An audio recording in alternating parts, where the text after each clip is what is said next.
নমস্কার বন্ধুরা, Bengali food জাংশনে আপনাদের সবাইকে আবারও একবার স্বাগত জানাই। আশা করি আপনারা সবাই খুব ভালো আছেন, সুস্থ আছেন। আমিও ভালো আছি। আজকে নিয়ে এসেছি আম দিয়ে তৈরি একটি আচারের রেসিপি, সেটি হলো আম কাসুন্দি। এই আচারটি আমি গতবারও করেছিলাম, খুবই ভালো লেগেছিল, কিন্তু তখন আপনাদের সাথে রেসিপিটি শেয়ার করা হয়নি। তাই আজকে আপনাদের জন্য এই রেসিপিটি আরও একবার বানিয়ে ফেললাম বাড়িতেই। আপনাদের যদি আমার এই রেসিপিটি ভালো লেগে থাকে তাহলে লাইক, কমেন্ট ও শেয়ার করতে একদমই ভুলবেন না। আর আমার চ্যানেলে যদি নতুন হয়ে থাকেন, চ্যানেলটি সাবস্ক্রাইব করে পাশে থাকা বেল বাটনটি চাপ দিয়ে দেবেন। তাহলে আমি যখনই কোনো নতুন রেসিপি দেবো আপনারা খুব সহজেই দেখে নিতে পারবেন। এই আম কাসুন্দিটি কিন্তু দারুণ হয় খেতে। চলুন দেখে নিই। আমি এখানে 6টা আম নিয়ে নিয়েছি। আমগুলো এবার ভালো করে ধুয়ে কেটে ছোট ছোট টুকরো করে নিচ্ছি। আপনারা যদি আমার এই ভিডিওটি ফেসবুক পেজ থেকে দেখেন তাহলে পেজটি লাইক করে ফলো করতে একদমই ভুলবেন না।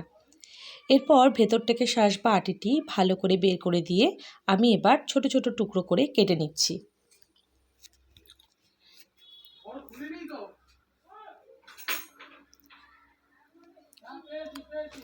এই ধরনের আম দিয়ে আমের আচারগুলি খেতে বেশি ভালো হয়। আমগুলো ঠিক এরকম লম্বা করে মাঝখান থেকে দুখণ্ড করে আমি আচারটি তৈরি করব। এইভাবে বাকি সব আমগুলো আমি কেটে নিয়েছি।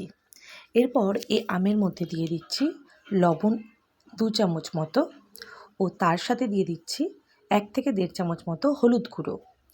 ভালো করে এবার নুন আর হলুদটি আমের মধ্যে আমি মাখিয়ে নিচ্ছি।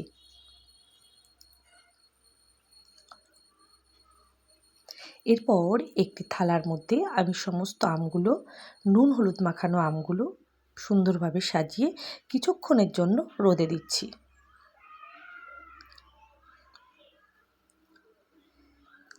যতক্ষণ রোদ খাচ্ছে ততক্ষণ পর আমি এসে রোদ থেকে নিয়ে এসে দেখুন হালকা রোদ খেয়েছে, একটু শুকিয়েছে জাস্ট। এরপর আমি মশলাটি তৈরি করে নিচ্ছি।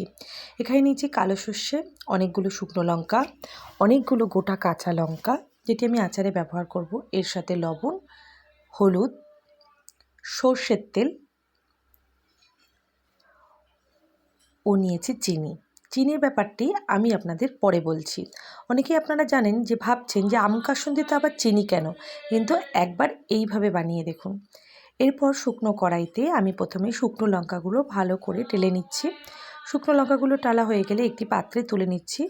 শুকনো লঙ্কা রেডি হয়ে যাওয়ার পর ওই পাত্রে আমি দিয়ে দিচ্ছি সর্ষে। এখানে আমি 1 বাটি মতো সর্ষে নিয়েছি। সর্ষেটাও আমি হালকা করে টেলে নিচ্ছি।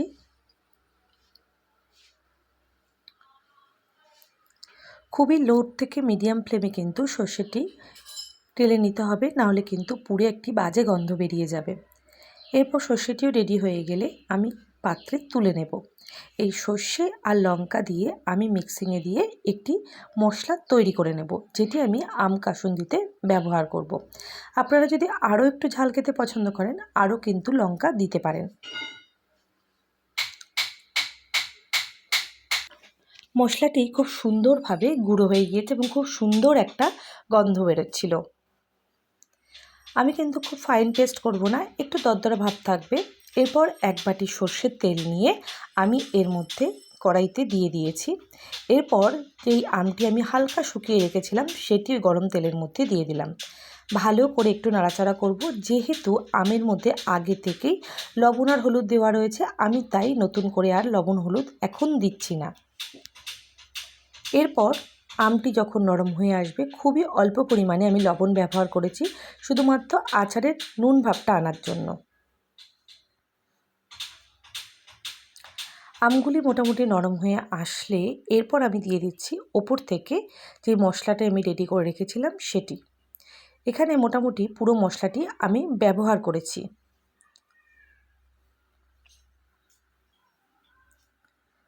এরপর ভালো করে তেলের সাথে আমের মশলাটি মিশিয়ে দিচ্ছি। আমি কিন্তু পুরো মশলাটি একবারে দিয়ে দিইনি, অল্প অল্প করে মশলা দিয়েছি আর অল্প অল্প করে মিশিয়েছি।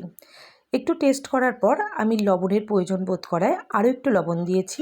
ওপর থেকে দিয়ে দিলাম কয়েকটা কাঁচা লঙ্কা। আপনারা চাইলে আরও কতগুলো কাঁচা লঙ্কা দিতে পারেন।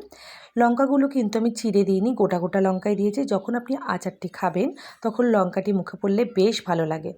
এরপর যেটি আমি ব্যবহার করছি সেটি হলো চিনি। অনেকেই আছেন পুরো টক আচার একদম খেতে পারেন না, আমারও যেমন টক আচারটি খেতে একদমই খুব কেমন লাগে, সেই জন্য আমি চিনিটি ব্যবহার করেছি। এইটি দেওয়ার ফলে আম কাসুন্দির টেস্টটি কিন্তু আরও বেড়ে যাবে, পুরো একটু টক ভাবও আসবে, আবার একটু মিষ্টি মিষ্টি ভাবও থাকবে, যার ফলে খেতে কিন্তু দারুণ লাগবে। মশলাটি এবার আরও একটু আমি এর মধ্যে দিয়ে দিলাম। চিনিটি গলে যাওয়ার পরেই কিন্তু আমি মশলাটি দিয়েছি। এখানে কিন্তু আরও অনেক তেল ব্যবহার করতে হবে রোদে দেওয়ার সময়। এইভাবে আচারটি তৈরি করে ফেলেছি আমি।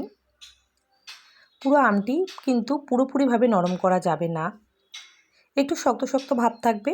আমের আচার পুরোপুরি রেডি হয়ে গিয়েছে। এরপর একটি কাচের জারে এই আমের আচারটি আপনারা তুলে রাখবেন। তারপর অনেকটা পরিমাণ সর্ষের তেল দিয়ে 2 দিন রোদে রাখলেই ব্যাস আম কাসুন্দি পুরোপুরি রেডি হয়ে যাবে। একবার আপনারা এইভাবে বানিয়ে বা ট্রাই করে দেখতে পারেন, কথা দিচ্ছি খুবই ভালো লাগবে। সবাইকে ভিডিওটি দেখার জন্য আজকে অসংখ্য অসংখ্য ধন্যবাদ। সবাই ভালো থাকবেন, সুস্থ থাকবেন।